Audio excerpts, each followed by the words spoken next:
Hey, hey. Hello, everybody. Thank you for your patience this evening. We're a few minutes behind schedule, technical difficulties. You all know how that goes. But we are here. And as always, I am always super duper excited just to join you and come. So, this is a conversation series, Widows Unveiled. And I titled it that and doing conversations this month because April 16th will mark 7 years since the passing of my late husband, Paul Fitzgerald Davis. And as a way to honor him and as a way for you all to get a better understanding on how widows live and the challenges that we face, I wanted to bring some widows that I know personally, who we have just connected and shared along the way. And so tonight is a woman that I met through one of my high school classmates. And actually, she is the widow of his brother. And so I am bringing to the stream Miss LaSandra Hutchinson with this beautiful Hello. and this big hair. Hey, sis, how are you? I'm wonderful. How are you doing? I'm good. I'm real Uh, good. Good, good. It is so good to see you. And we've actually been spending a lot of time together this month. We have been collaborating out here in the widow streets, okay? Out here in these widow streets. Listen, it's something. We need partners, we need people, we need connections in these widow streets. And Yes. I am definitely grateful to have, for you to ask me to be a part of things that you're doing. I'm always grateful that you're, quick to say, yes, I'm a part of whatever I'm doing. So just welcome and thank you. Thank you. Same here. Absolutely ditto to you. So, why don't we start off by just letting people know a little bit about yourself, as much or as little as you want to tell? What do you do professionally? What do you like to do to have fun? Anything you want to share with the world. Yes. Okay, absolutely. The two of us have this in common. We both have a long history of being involved in the nonprofit sector. I started as a teenager working with a group doing community action in partnership with the Illinois Center for Violence Prevention. And so I co-founded a group called Goddess. We did a series of workshops downtown for girls in our community in which they learned more about teen dating violence and self-esteem, conflict management, and communication skills. We wrote a grant and we were awarded funding through an organization back then that was called the Girls Best Friend Foundation. And so from there, after I graduated from college, I started to work at the Illinois Center for Violence Prevention, coordinating that program. And at the time, it was called SisterNet. And so after that, I started doing some consulting in violence prevention and positive youth development. Currently, I do domestic violence advocacy at an organization called South Suburban Family Shelter. And I also am the founder and CEO of Grace and Grief. And that's an organization that builds the capacity of people to grow through grief and live boldly after loss. I love that. Living boldly after loss, right? Because what other way is there? Yes, ma'am. Exactly. And I think that's the message. This is the way you can do this. So absolutely. Absolutely. So, why don't you tell us, how that organization came about in the sense of losing your husband? What happened? How long have you all been together? How old were you? All of those things. Why don't you give us a little bit of insight into your widow story? Gosh, it's so interesting because it's really like a story of my lowest moment being the catalyst for a good moment. And so I'll talk about this. You know, Kenneth and I both went to high school together, and he sat behind me in every class. This is how I tell the story. This was this funny kid who sat behind me in every single class. I didn't even realize he was sitting behind me in every class until one day I'm like, are you stalking me? Like, what is happening? So, we became quick friends and we shared a passion for social justice. And so we created like this social justice organization called the Student Action Committee when we were in high school, and we were like fighting for student justice and policy changes in the school. We went to Northwestern and we both majored in social policy in the School of Education and Social Policy. And so when we graduated, I continued doing nonprofit work in that sector, and he went into the education sector and eventually became a voice, a national voice around college access work. And so he worked full time. We ended up having 4 kids in 6 years. And so I tried to primarily stay home, and I would work seasonally. I started blogging, I was consulting, and I was just trying to keep my writing skills real sharp because I knew I wanted to write, professionally one day. And so long story short, I think it was 2015, he was having shortness of breath. And we went into the emergency room and they said, it was just crazy, Elle. Like, it was like 33 years old. He was doing fine. Started having some shortness of breath. When we went to the emergency room, they said, you have cardiomyopathy. You are in the last stage of heart failure. There's no coming back from this. You need to get a heart transplant. You need to get a defibrillator. So we were in just shock and disbelief. And so we ended up, getting a second opinion. He did wear a defibrillator vest for a while. He did not want to get a defibrillator put in. He had read different studies that showed that could slow the heart down worse. Really what it was that the pump of the heart was weak. Okay. So, and again, Kenneth was 33 at the time? 33.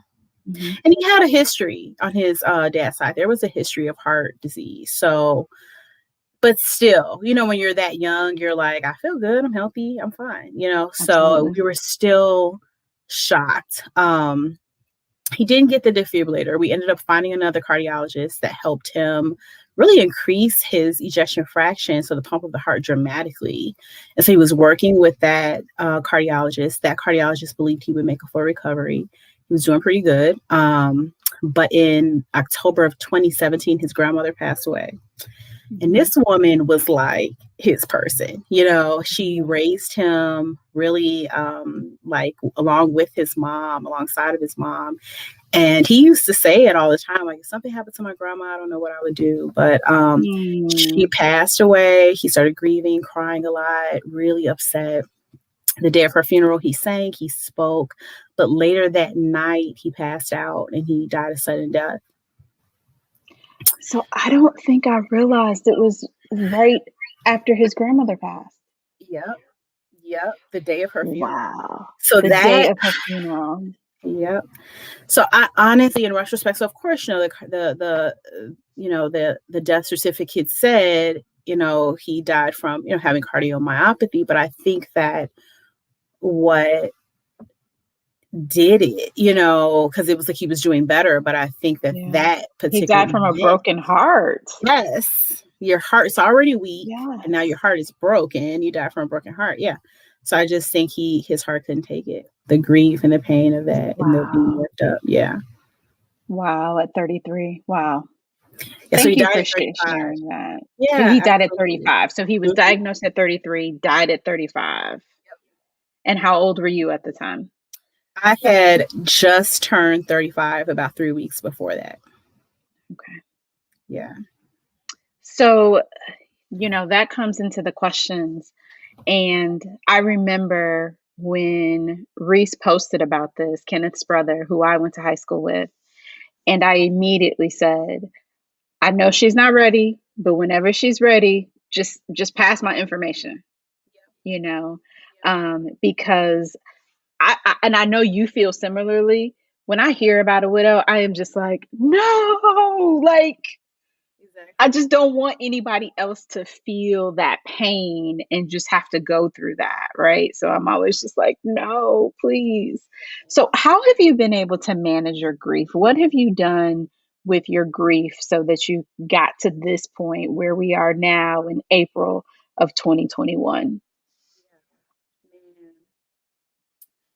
So many things, right? Because you really have to do the work of grief.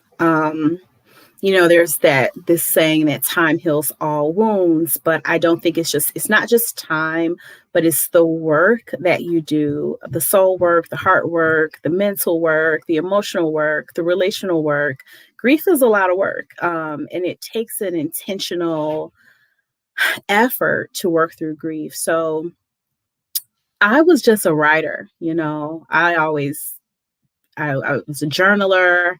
I I liked to, I kept a blog for 8 years. So I immediately started writing, literally like maybe the week, maybe even right before the funeral. So maybe not even a week later, I was reflecting, I was reflecting on my life with Kenneth. I was reflecting on my faith and what impact my faith was having, my hope, even though he had passed away suddenly, and how that was heartbreaking, but I was hopeful, and why I was hopeful, and Mm. why I was thankful. Why I was thankful that I had this man in my life and had the opportunity to be Since married to high him. school. I mean, we were like ride or die, okay? I love it. Like we were That is a just, love story if I ever heard one, since high girl, this school. is my best friend, my person. Yeah. So since high school, so I was just so thankful that I was sad, but also really thankful because I knew that what we had was special. And I knew that everyone had not experienced the opportunity even to have in measure what I had experienced with him. Right. And so, Absolutely. yeah, I was overcome with like sadness, but also a lot of gratitude and a lot of just introspection. And so I shared it. I have shared it, and I have continued to share, as you know, with Grace and Grief. I started posting on Facebook. I started posting on Instagram. I started to YouTube my grief process. People started inviting me to come and speak and sit on panels to talk about what I was learning, because I'm also a compulsive researcher. So I'm devouring information about grief, applying it to my life, and then teaching it to other people and explaining, here's how I applied it. This is how this works. This works. This helps, and sharing the information with other people. So that was how Grace and Grief got started. And that's a big part, like being able to share. It also has allowed me to connect with more people like yourself, right?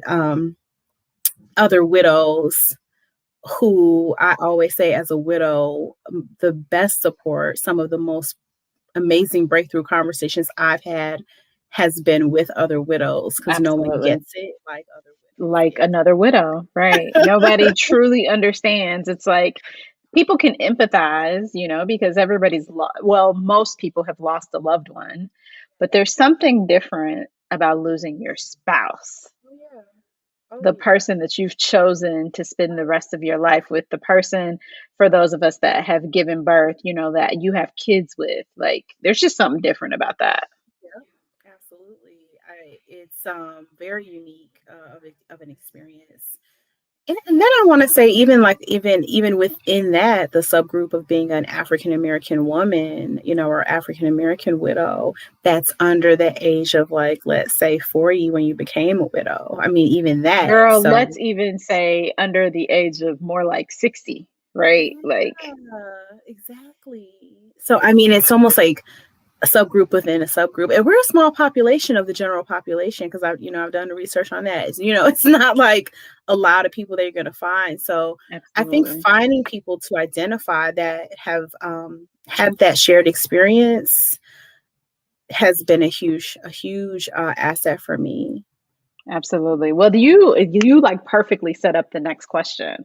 So, the next question is, what is the biggest misconception about being a widow? What's that laughter? I want to know what the laughter's about. That is so funny, because I do think often, like I did think, like, what do people think about, even when I post things, I wonder, like, what are people thinking about me, like how I feel or what. I don't know, honestly. I try to think about it from the outside looking in. I think that a big misconception, hmm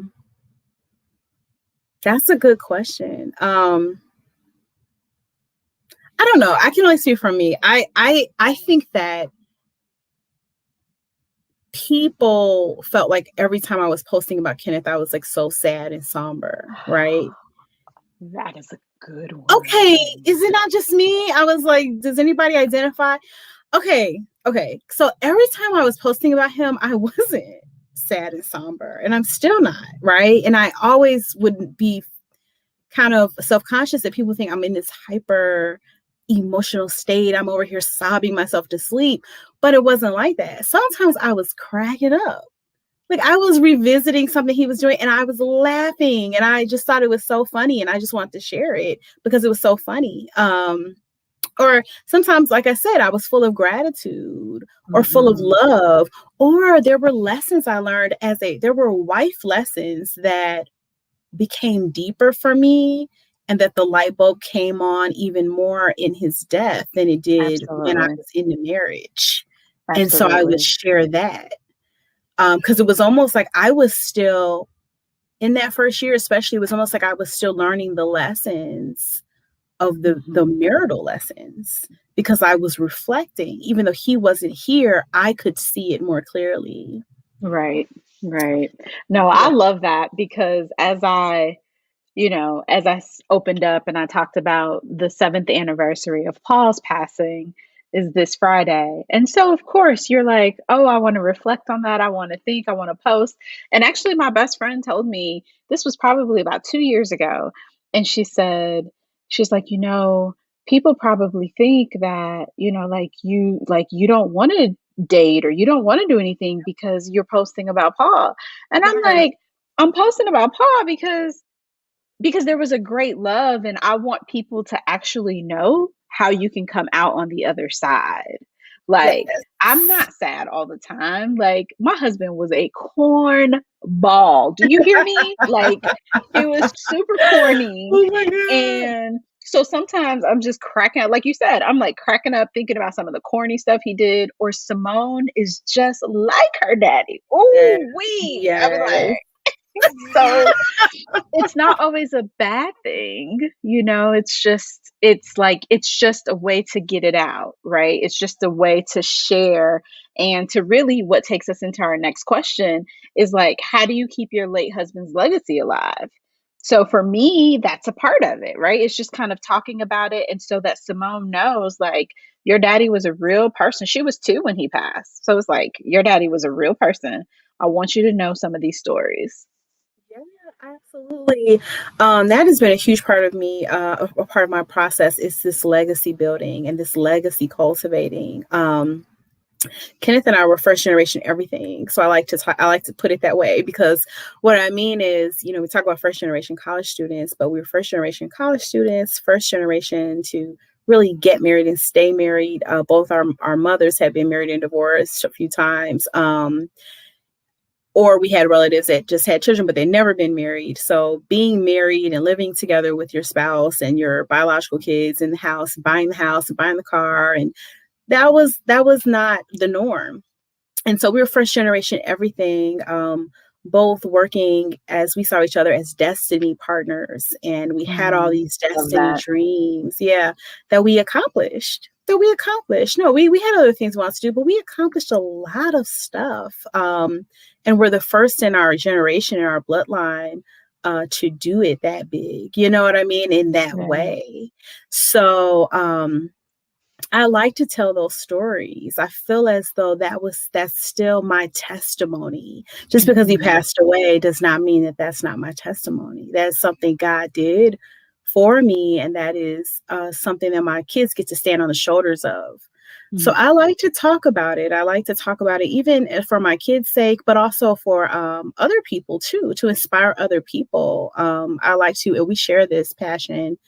Um, I like to speak positively about marriage in general because I Yes. think that that's something that can often be lost in our community, where people don't believe in love, right, or don't Mhm. value marriage. So I like to talk about it for that reason as well. I love that. And I know you are going to keep it alive and I can't wait to see what your kids are going to do with that too. So Yeah, remind people how many kids do you yeah, have? And when you became a widow at 35, how many kids? yeah. 4 kids at 35. They were 6, 8, Oh, yeah. 10. They were 6, 8, 10, and 11. Yeah, when Kenneth passed. 4 kids under the age of 12. Yep. So, oh yeah, it was deep. Honestly, that year was a blur. That first year it's like a It blur. always is. Kids, yeah, and we don't remember. Yeah. We don't know what we were doing. We just Yeah, kept it on I the move. Yeah. I just know that I have friends that like were getting Simone dressed, taking her to preschool. Luckily, where she went to preschool was actually a friend who owned it. Oh, I had good. friends staying on my couch like weeks at a girl. I don't know. I don't know what happened. Yeah, we had a lot of help too. I don't know what happened either. I don't know. So, but yep. So now they're 15, 13, 12, and 10. And it's so cool to see them growing. Like I feel like I'm like, look at them. Oh my Right. Everybody's like, oh my God, they're getting so big. I can't, what's happening? God. They are. It's Yeah. so crazy. I love it. All right, next question. This is a good one. They're all good, but this is a really good one. What, what words of wisdom do you have for a recent widow? Because we know that we have some watching. We know that if they're not watching right now, that maybe they will be watching or someone will share with them. So, what words do you have for a recent widow? You can do this. I know, yeah. One more time because you were kind of low. Yeah, you can do this. You can do it. You're gonna be okay. You really are gonna be okay. And it feels impossible at the beginning. You can hardly fathom how you're gonna make it through, but you're gonna make it through, and you're gonna have a real laugh and a real smile and real joy and a real life on the other side of loss. So I think that's I mean, I guess that's more of a word of encouragement, but I like to say that up front because I think in the early, even the first year, it's hard to see the light. Um, and I think a word of wisdom is to your journey is unique. Yes. So don't compare. Don't compare it. It's very unique. Like who your spouse was to you may be different, may feel different from another person, and the way you're experiencing grief may be very different. What I've learned is that it has so much to do with even like how old you were when you got married and what role did your spouse play in your life, and your family of origin story and all kinds of other things that you think may not be related are related to and connected to how we grieve. Mm-hmm. So yeah, keeping that in mind, the timeline, the emotions that are more prevalent for you is very unique, and that's okay. Like let yourself just be how you need to be. And I think that's one of the most important things, that uniqueness. You're not going to grieve like anybody else, right? So it's okay, however long it takes you. And don't let anybody else tell you that, oh, you should be over it. Says who? Right. Exactly. You never know what we don't know. Like I said, I got married to my husband. I kept saying, I've said this many times. I had never been an adult, a single adult in my life. I'd never been an adult that was not married. I was married at 21. I was still married, living in a college dorm for a few weeks. So, Wow. There yeah. goes some perspective right there.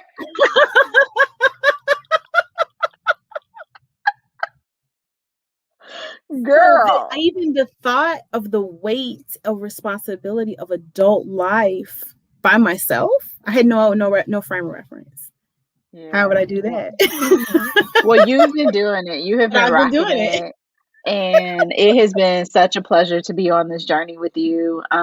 Even though the circumstances are dire, I am so grateful to have met you, and to be a support for each other. So it's wonderful. Before I ask the last question, I just want to say hey to some of the viewers that are watching.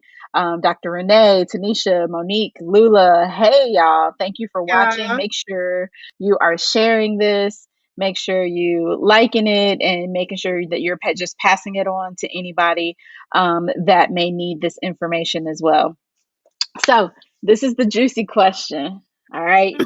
You ready for the juicy question? This the way Let's I've have been introducing juicy. this question. I've been Please. saying the people want to know, and the people, I mean me,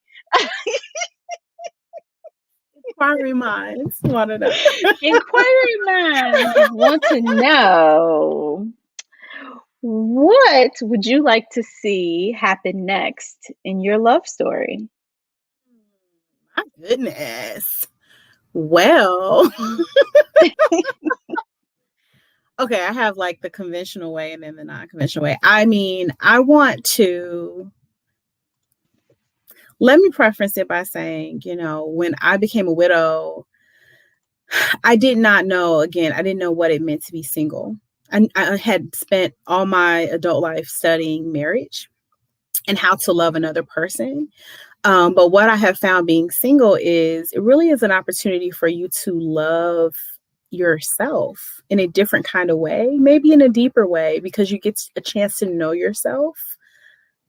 For me to explore myself, my own gifts, passions, issues, good strengths, weaknesses in a greater depth than I ever had the opportunity to before. So maybe my love story has more to do with me first and foremost. Oh, okay. Right? Like a love story where I am in another level of self-love and self-acceptance and, self-understanding, right, about me. Mhm. If that's okay to say, right? I don't know if that's the question, but That is absolutely. okay. This is your answer. This ain't Yeah. like I have So not yeah. contrived any answers here. Yeah. So that's honestly, and I think that the more you know yourself and love yourself, the better companion and partner you are to another person. Mhm. But as it pertains to my love story in terms of like other people, I definitely want to get remarried. You know that, girl. We all team remarriage over here. We are team remarriage over here. Yes, we are. Yes. No doubts. I mean, I was saying that early, real early, because I knew that I loved marriage and wanted Okay, to be wait. a How wife. early? How early? Oh, Because immediate. Like, you said immediate. Because my therapist, listen, my therapist was so scared because we were like 8, 9 months in, and she was like, "Oh, I really want you to want to get married again, but I don't know how to say this." And I was like, and I said it like I was just like, "I can't wait to get remarried." And she was like, "Oh, thank you." Okay. oh, that's so good. Yeah, I mean, I don't know. I had to probably be within the first couple of months where I definitely was like, yeah, I want to get remarried again. It was early because like I said, marriage was not the norm, for my family life. It was something that I felt that God had given me to desire, and he had blessed me in that capacity, right? In that relationship. And so I really enjoyed being married. It wasn't perfect, but I enjoyed it. Yeah. All the good, all the bad, like I enjoyed it. And yeah, so I definitely want to get remarried again. Dating out here in 2021, right? It's a Girl. your We face, we we having a whole your nother face, conversation about that. Remember, girl, like your face. girl. It's here's the thing. It's almost like you have to if you've been married a long time and then you're not all of a sudden like in this moment. It was literally like, wait, is this what it is? Are y'all Listen, I serious? wasn't even Are married y'all that serious? long. Like For Paul and real? I didn't even make it to 3 years, but we had Mm. also dated for like 3.5, years. So just even that, right? Like now I'm like, so this what y'all doing? Yes, This how y'all exactly. out here? This what y'all doing? This for real? Okay, where they do that at? But whatever. Right. Okay. Well, who approved this? Where did you get this from? Like, it's real wild and crazy, but here we are.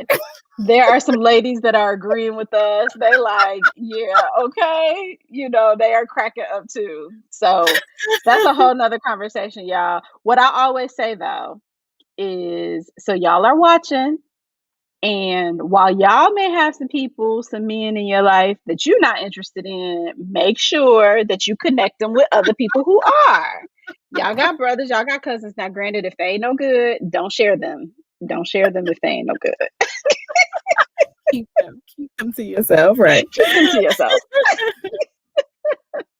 Girl, it's real. It is so real. Well, LaSandra, I just want to thank you so much for joining me in this widow conversation. Thank you for I having me. truly appreciate you.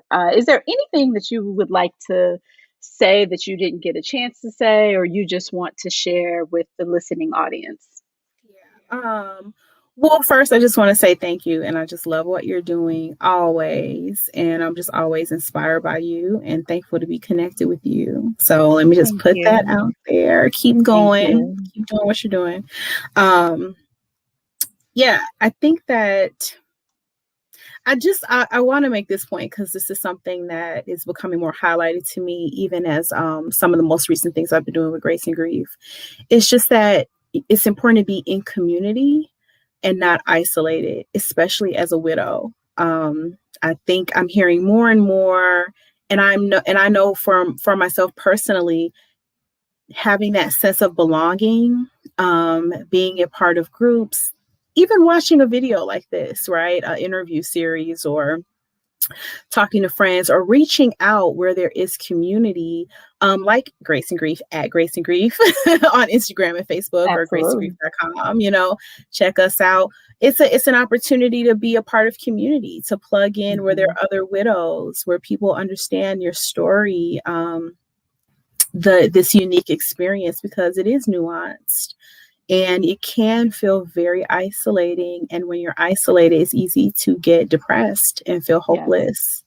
So yeah, reach out, make those connections where you can. Don't be afraid. I think if you feel like you need that community, you probably do, and it's helpful. Absolutely. Well, we have some more comments coming in, just that this was captivating. So, again, Lysandra, thank you for sharing your story and the way that you've approached it. I think what you have done with Grace and Grief is absolutely wonderful, and I can't wait to see it to continue to grow. And so, I've sent some people to graceandgrief.com, when Thank they need you. resources. Absolutely. And then, Tanisha is also talking about, thank you, saying she loves this platform and it can be very isolating at times. And that's Yes, what we don't want. We don't want this to be an isolating experience. exactly. Lysandra and I are both like very vocal about our story. So, and, if you just want to talk, I'm like, just, find us. We both will sit down and talk to you. And so just make sure that you get in community, like she said, because that is where you really find the connections. And that's where you find people who understand what you're going through. So, Lysandra, thank you again. Thank you to everyone that watched us on this evening. I truly, truly appreciate it. Make sure that you share. Make sure that you share on all platforms. And, I will see you tomorrow with another widow. So thanks for tuning in. I'll talk to you all later.